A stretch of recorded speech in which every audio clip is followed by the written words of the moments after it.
ጋዜጠኛ ዮናስ ከበደ የት ገባ? እውነት ከኢቢኤስ ቴሌቪዥን ተሰናበተ? የነጻነት ወርቅነህ ባለቤት ያወጣችው ማስረጃ የነጻነትን ቤተሰቦች ጉድ ሰራቸው። ለመሆኑ የነጻነት ወርቅነህ ባለቤት በይፋ ያጋራችው የነጻነት ቤተሰቦችን ተአማኒነት ጥያቄ ውስጥ የከተተው ማስረጃ ምንድነው? ዮናስ ከበደስ በእውነት ኢቢኤስ ለቆ ወደ አሜሪካ ተሰዷል? ጤና ይስጥልን የምንወዳችሁ ጉድና መከራ በበዛበት በኢቢኤስ ቴሌቪዥን የሚተላለፈው የሻይ ሰዓት ትናንት ምሽት ብዙ ጥያቄን ያጫረና ብዙዎችን ያስነባ ክስተትን አስተናግዷል።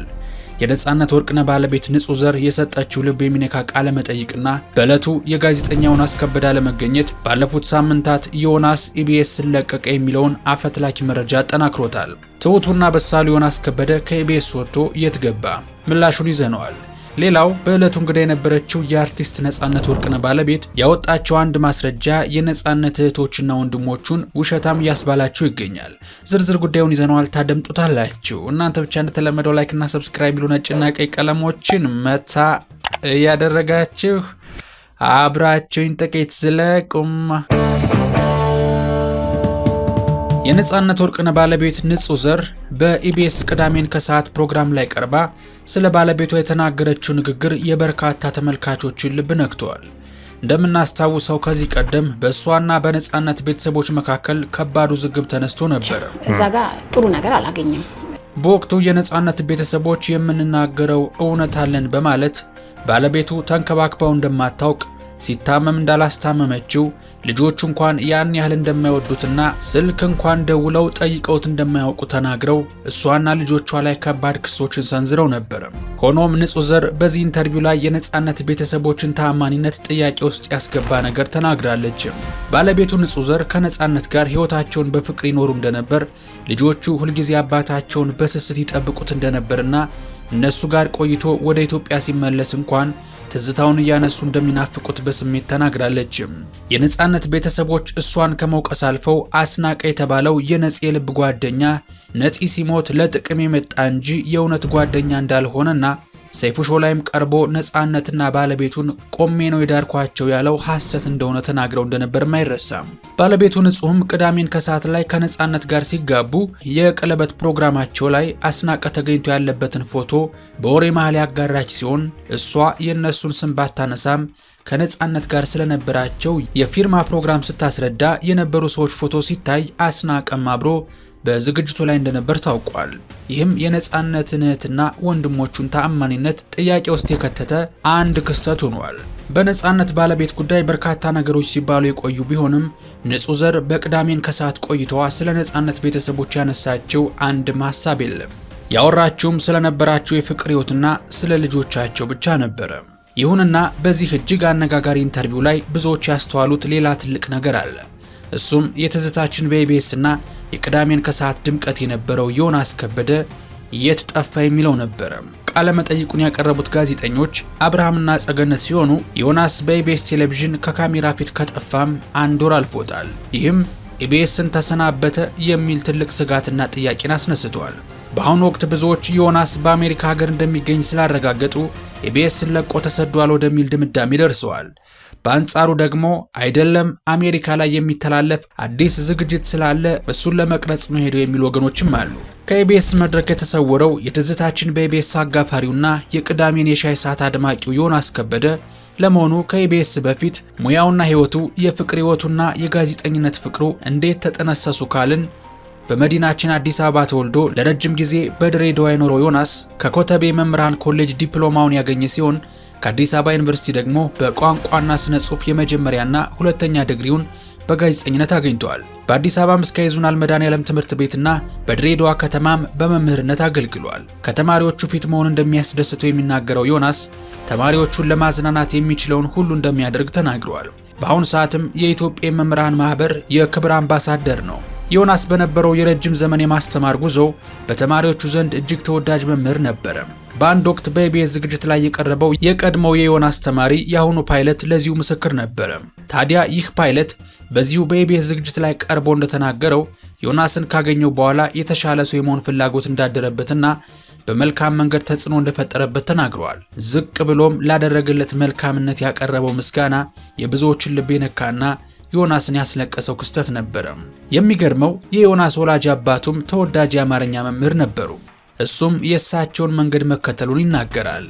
በኋላ ግን የነፍስ ጥሬ ወደሚለው የጋዜጠኝነት ሙያ በመግባት ከድሬ ቲቪና ከ106.1 ኤፍኤም መስራቾች አንዱ ለመሆን በቅቷል። በዚያም እንደ ዜና አቅራቢ እንዲሁም የተለያዩ የመዝናኛ ዝግጅቶች አቅራቢ ሆኖ አገልግሏል። በኢትዮጵያ ቴሌቪዥን እሁድ መዝናኛ ላይ በአቅራቢነት ከሰራ በኋላ ወደ ኢቢኤስ የመጣው የራሱን ትዝታችን በኢቢኤስ የተሰኘ አዲስ የፕሮግራም ፕሮፖዛል አቅርቦ ተቀባይነት በማግኘቱ ነበረ። በትዝታችን በኢቢኤስም በአዲስ አበባና በተለያዩ የክልል ከተሞች በመዞር ስለ ኢትዮጵያ ውብና ጥንታዊ ታሪኮች ለዓመታት ሰንዶ ያቆየ ታላቅ ጋዜጠኛ ነው። ፕሮግራሙን በሚመራበት ወቅት ዘወትር በሚያደርጋት ታዋቂ ኮፍያውና በሚነዳት ጥንታዊ የቮልስዋገን መኪናው በብዙዎች ዘንድ ለየት ባለ መልኩ ይታወሳል። በአሁኑ ወቅት አዲስ አበባ በከፍተኛ ሁኔታ ገጽታዋን እየቀየረች ባለችበት በዚህ ሰዓት ዮናስ ከዓመታት በፊት የቀረጻቸው ምስሎችና የከተማዋ ታሪካዊ ቦታዎች አሁን ላይ እንደ ትልቅ የታሪክ መዝገብ ሆነው ያገለግላሉ።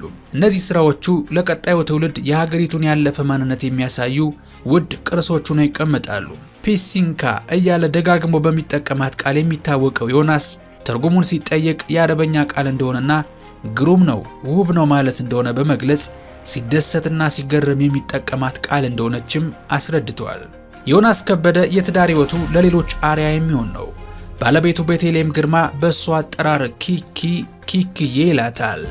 እንዳየዋት ነበረ ሚስቴ እንደምትሆን የገባኝ ይላል ስለ እሷ ሲናገርም። እሷም አላሳፈረችውም። በስራዎች ሁሉ አጋዥና መካሪ ናት።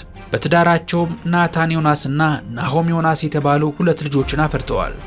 ዮናስ ብቸኝነት እንደሚያስደስተውና ብዙ ጓደኞች እንደሌሉት ይናገራል። ከካሜራ ፊት እንዲያ ሲስቅና ሲጫወት በሰው ተከቦ የሚውል ለሚመስላቸው አድናቂዎቹ ይሄን መስማት መቼስ ግርምትን ያጭራል። ታዲያ ተወዳጅ ጋዜጠኛ ለ5 ዓመታት ከቆየበት አልፎም ከተወደደበትና ከታወቀበት ከኢቢኤስ ቴሌቪዥን መስኮት ከሰሞኑ መሰወሩ እንደሌሎቹ የኢቢኤስ ጋዜጠኞች በዛው እልም ብሎ እንዳይቀር ስጋት ፈጥሮባቸዋል። በእርግጥም እውነት አላቸው። ኢቢኤስ ቴሌቪዥን ላይ በርካታ ወጣት ጋዜጠኞች ድንገት ለአንድ ሳምንት ከእይታ ከጠፉ በኋላ ላይመለሱ ሲሰናበቱ ተመልክተናል። ዮናስ ከበደም በአሁኑ ይሄ ዕጣ ሳይደርሰው እንዳልቀረ እየተነገረ ነው። ከዮናስ ከበደ መጥፋት በተጨማሪ ሌላኛዋ የኢቢኤስ ቴሌቪዥን ተወዳጁ አቅራቢ ጥበብ ሰለሞንም በጣቢያው ላይ ከታየች ሰንበትበት ማለቷ የብዙዎችን ትኩረት ስቧል። ጥበብ በቀልጣፋነቷ ማህበራዊ ጉዳዮች ላይ በምታነሳው ሐሳቦች በተዝናኖቷና በተግባቢነቷ በተመልካች ዘንድ በሰፊው የምትወደድ የእሁድን በኢቢኤስ አቅራቢ ነች። ይሁንና የእሷም እንደ ዮናስ ድንገት ከስክሪን መራቅ በማህበራዊ ሚዲያ ላይ የተለያዩ ጥያቄዎችን እያስነሳ ይገኛል። ይህንን ተከትሎም ለመሆኑ ኢቢኤስ ሰው አልበረክትለት አለ ወይ የሚሉ ሐሳቦች በስፋት እየተንሸራሸሩ ይገኛሉ። ጣቢያው በሀገሪቱ ብዙ ተመልካች ያለው ቢሆንም በየመሃሉ አንጋፋና ተወዳጅ የሆኑ ጋዜጠኞች በድንገት መሰወራቸው ለተመልካቾች ትልቅ ጥያቄን እየፈጠረ ነው። ከጥቂት ወራት በፊት ተወዳጁ አቅራቢ ዘወትር ደሳለኝ እንዲሁ በተመሳሳይ ለወራት ጠፍቶ ዳግም እስኪመለስ ሲጠበቅ አርቲስት ቲቪን መቀላቀሉ አይዘነጋም። ዮናስ ከበደም ሆነ ጥበብ ሰለሞን ከኢቢኤስ ስለመልቀቃቸው ከነሱም ሆነ ከተቋሙ እስካሁን የተባለ ነገር ባይኖርም ጭሱን አይቼ እሳቱን መገመት አያቅተኝም በሚል ብሂል ብዙዎች ዮናስ ከበደ ከኢቢኤስ ተሰናበተ እንዲሉ አድርጓቸዋል። አንዳንዶች የለም እረፍት ላይ ናቸው ያሉም አልጠፉም። የሆነ ሆነና እናንተስ የምንወዳችሁ ተመልካቾቻችን ሐሳባችሁ ከወዴት ነው? ዮናስ ከበደን ከኢቢኤስ ቲቪ ነጥሎ ማሰብ የሚከብዳችሁ ናችሁ ወይስ ዮናስ በሌላ ጋዜጠኛ ቢቀየርም ኬሬዳሽ ናችሁ?